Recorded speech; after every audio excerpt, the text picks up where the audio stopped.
One day, my husband and I decided to check out a yard sale just a few blocks from our house. It was a Hmong family hosting the sale, and there was something special that caught my eye right away. It was a beautiful green Mong outfit adorned with shiny coins that dangled all around. I couldn't resist its beauty, so I bought it. When we got home, things started to feel strange. As soon as we opened the door, a black cat dashed inside our house. My husband and I tried to find the cat, but it disappeared quickly. We asked our kids to go outside while we searched the house, but the cat was nowhere to be found. That night, I placed the Mong outfit I had bought in the living room. I planned to do some light cleaning the next day because the outfit had lots of coins on it, but in the middle of the night, I heard a sound like coins jingling and banging. It sounded as if someone was wearing the Mong outfit and walking around the house. At first, I thought it might be my kids playing around. I hurried to the living room only to find darkness and the Mong outfit right where I had left them. The next morning, my 5-year-old son told me something that sent shivers down my spine. He said he saw me wearing the Mong outfit and dancing in the living room during the night. He said he saw it when he woke up to use the restroom in the hallway. I was stunned and told him that I hadn't worn the outfit. I was scared and didn't know what to make of it. I mustered up the courage to return to the house where I bought the outfit. A young woman answered the door, and I asked her about the Hmong clothes. She explained that it belonged to her mother. She shared a haunting story with me.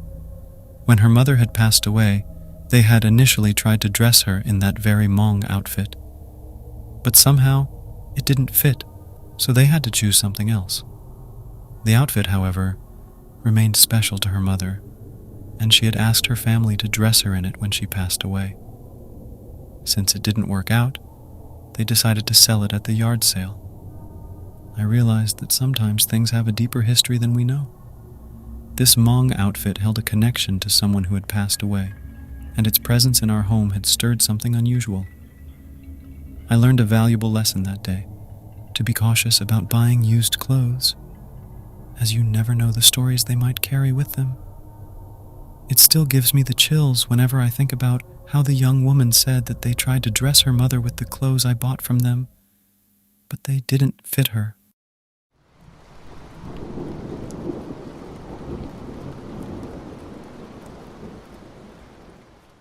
In 2002, I lived in Merced, California in a not-so-great apartment. The place was ghetto, but at that time I was very poor with a low-paying job and couldn't afford anywhere else. Right above me lived an old man who would sit on his porch every night, staring into the dark garden that led to an alley. It was eerie at first, but I got used to it. One day, when I was off from work late, the old man called me upstairs. He had something special he wanted to sell me, something that he believed had protected him all his life. He told me to wait in front of his door while he slowly walked inside and grabbed something out. It was a big single tooth. He said it was a real dragon tooth. I took a closer look, and it was as big as a water bottle. I said no, not interested, but the old man kept asking me to buy it whenever he saw me. After months, I got annoyed and decided to buy the tooth. I put it on top of my closet. One night, I woke up to use the bathroom and saw a woman in a beautiful yellow dress inside my closet. I looked again, but she was gone. I figured it was just my tired eyes. Weeks later, the old man passed away from a heart attack. He died in his room. I forgot about the tooth I bought. Late one night, coming home from work, I saw a woman in yellow holding onto a rope that was tied to a man's neck. They turned into the alley and disappeared. I ignored it and went inside. That night, I had a horrifying dream. The lady in yellow was trying to take the dead old man from upstairs to be her slave in hell. In the dream, he told me that now I had her item, and I would be next. I woke up sweaty, remembering the dragon tooth. After that dream, I began dreaming almost every night of the lady in yellow trying to marry me. She was beautiful, but I never said yes. Another night, I saw the same scene outside, a woman with a rope around a man's neck. I ran into the garden to see who would do such a thing, and when I got close, I saw the dead old man and the lady from my dream. but this time it was real life. My heart almost stopped. I was terrified, ran back to my apartment, and couldn't sleep all night. I was so shaken up that I called off work that day. I went to knock on the old man's door to talk to the old man's wife. She told me that when her husband was young, he drowned, and when they found his body, everyone was shocked to see him alive because he had been in the water for hours.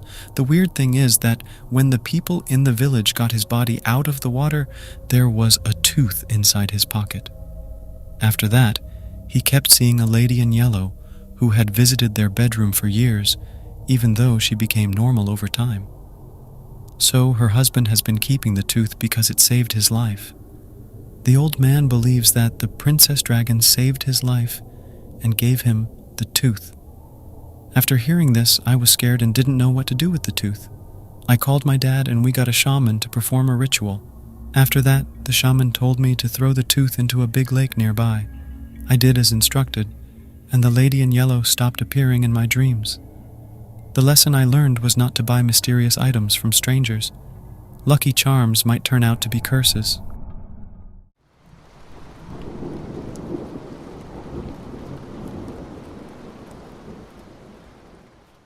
Back when I lived in Laos, there was a time when I bought a strange and mysterious item from a seller in the village market. It was a clawed thing, a twisted and gnarled piece of bone with sharp points jutting out. The seller claimed it was a lucky charm and a protector against evil spirits and bad luck.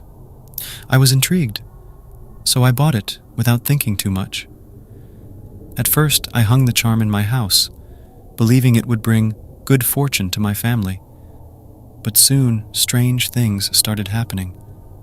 I would hear whispers in the night, soft and eerie voices that seemed to come from nowhere. The wind would howl outside, and the charm would swing on its own, tapping against the wall like bony fingers. One night, as I lay in bed, I saw shadows moving in the corners of the room. The charm dangled from a hook, and its twisted shape seemed to contort, almost like it was alive. I felt a shiver down my spine, and a feeling of dread washed over me. I tried to convince myself it was just my imagination, but deep down, I knew something was wrong. Every night we would hear someone touching our dishes, like they live in our house and are doing dinner for themselves. As the days passed, the charm's presence became more unsettling. Objects would go missing, only to reappear in odd places. The air felt heavy with an unexplainable tension, as if something was watching me, waiting in the darkness. I couldn't escape the feeling that the charm had brought a malevolent spirit into my home. Sleep eluded me, and my mind was constantly on edge. I sought advice from the village elders, and they told me to return the charm to the seller to undo the connection I had unknowingly forged. But when I went back to the market, the seller was nowhere to be found. It was as if he had vanished into thin air. I talked to my grandpa, and he found a shaman, a special person who knows about spirits, to help get rid of the cursed item. The shaman said that it was a good thing I didn't throw it away, or else it would be inside me forever. While the shaman did his thing, the bumpy clawed thing started shaking a lot on the wall. A weird growl filled the room, making me feel cold. The shaman kept going, not giving up.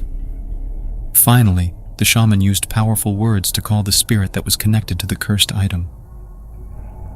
The air felt weird, and the spirit appeared for a short moment.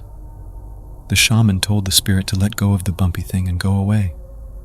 We got the flame ready and burned it with some joss paper. The weird thing is that we can hear footsteps running out of the house. The shaman finished, and they told me how to protect my home from bad things. After that, the voices stopped, the shadows went away, and the strange feeling disappeared. I learned that you cannot just buy random stuff that you don't know about and welcome it into your home.